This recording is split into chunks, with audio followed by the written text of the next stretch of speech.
Alison, I am ready for the hypothermia with my winter coat. Yeah! I'm so happy that you're ready. I'm also ready here with my little faux fur, vibing it out, and representing my song. So thankful to be here. Thank you so much for this space. Oh, of course, hon. I'm so glad that you could join me. You look fabulous, by the way. I mean, it's kind of difficult to outdo you, to be honest with you. I appreciate that. I credit my fashion sense to my mother, because my own fashion sense tends to be a little bit more bohemian and not as coordinated, but I appreciate, all of her help, and I think that it's a very authentic style for myself. Thank you. Yeah. You know what, Alison, you really, the sun in your name is really heating me up, so I'm gonna take this off real quick because I'm feeling a little bit, I've gone from hypothermia to heat wave. By the way, you just mentioned a little while ago that you have a very bohemian style, and I find that really interesting because I'm like, who does she get it from? Does she get it from mom or does she get it from dad? I feel like I get it from myself. I feel like I'm kind of the crazy aunt that likes all of the hippie bohemian type of things and introduces my family to them, and I kind of see myself as that influence within my family, and sometimes they follow it and sometimes they just do their thing, and so maybe more on my dad's side because he's a bit more on the spiritual side and in his own way, and is very also open with his sense of style. But I just want to get to, first of all, to your song, Hypothermia. It's your first single. How long did it take you to put this song together?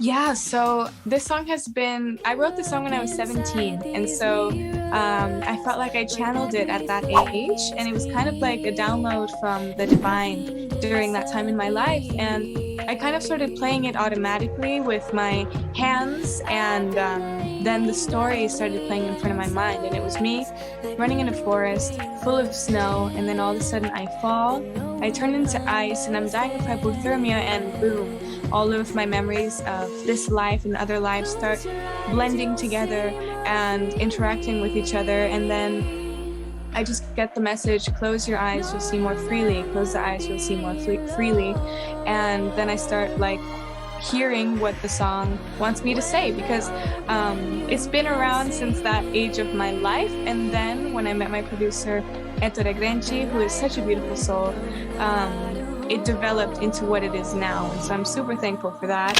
By the way, you mentioned past lives, and I'm like, is that something that you're into, kind of exploring, past lives? I don't even know what that's called. Isn't it called transgression or something like that?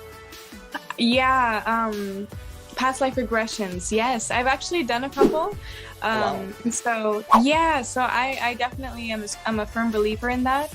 And I know that a lot of things that had to do with my past lives are why I am the way that I am today musically, because one of the lives that I had previously was me in a state where I needed to make music to live, to physically survive. And so that's why I feel like now it allows me to be more of an open channel without that much force put into it, or just being able to be open to receiving the message in the divine of what the music wants me to say. Were your parents on set, by the way, or any of your relatives? My sister was on set. My mom was there with me throughout the whole process. My sister came to the set a little bit later on in the song. She was like, oh my gosh, it's your first video, and being super loving and supportive to me. And I think my dad came as well with her, so that was really fun. I was don't look. It's not ready. Wait, who did you tell your parents or your sister that? I told my sister and my dad. I was like, not yet, it's not ready. Because I like showing the finished products more than the process is so important and it's so beautiful too. So I was also, not too intense about it, but I like waiting till the art piece is finished. It's kind of like when you leave your house, you want to leave your house with your makeup done, your hair ready, I feel like it's the same thing with music and with music videos. Yeah, exactly. It's like, I only got one lash on, hold on, because I gotta do the whole other side of my face, so. Right. That's a great metaphor. By the way, I also want to get back to, the background of, you know, your career, because I think a lot of people think, oh, she's the daughter of a musician, you know, she has some sort of, you know, connections and whatnot, like she got it easy. But I do have to emphasize, you know, you did go to Chapman University, you did study music. Can you tell us a little bit about your formation? Because you also, I believe, worked with like a band in your school, or was it with your or was it your something to do with your father? Yeah, so I started playing the piano since I was 5, and I started performing around that age as well. Piano at like 4, performing at like 5. And I would do stuff here and there in my local theaters and at my school and stuff like that. And then in high school, I joined theater.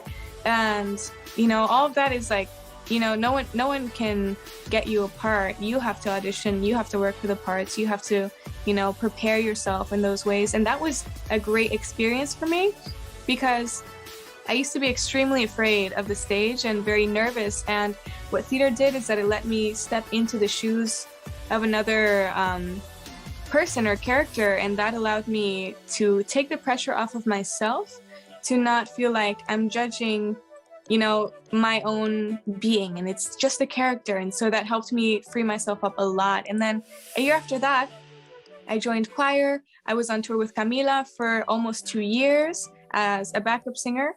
Then after that, that was really the time that confirmed that I wanted to do this for the rest of my life, because I lived the tour experience in such a raw and beautiful way that I was like, how amazing is this? That, you know, and that's really when inspiration just started flooding my mind when I was on tour with them, because all of them are just such beautiful people. After that, I was on tour with my dad as well for around 2 years as well, and that was super nice. I went to Chapman University, studied music with vocal emphasis, vocal performance, as well as entrepreneurship and psychology. And so I've definitely had some preparation in my life for this moment, and I think everything serves. And so everything that I've experienced in my life has really brought me to become the human being and the artist that I am today. I love that. I love that. You know, I tried to study music and I couldn't get into it, because once I realized that you had to like study the notes and know all that stuff, I was like, oh my goodness, this is so much more complicated than I thought it would be. It's super complicated, and that is also, well, I finished 2 years of college. Theory, that aspect was the hardest part for me, because I never learned to read music. I started playing piano since I was really young, but I never practiced because I was stubborn. And so coming into college, where most people who had played instruments would obviously know how to read it, not me. So I completely understand, and it was very difficult for me to learn, because I'm not very good at like math or things that have a very long process in certain ways. But yeah, it's definitely good to learn. Anything that you can learn from is always useful. Now, I know it's kind of hard to ask this question because, you know, you have 2 other sisters, but are you daddy's little girl? I guess I am. I mean, I guess we always will be, you know, the 3 of us. So it's funny, because that's what they say about parents. Like, no matter how old you get, they'll always see you as the little kid that, you know, was running around in the backyard and acting like a monkey, you know. So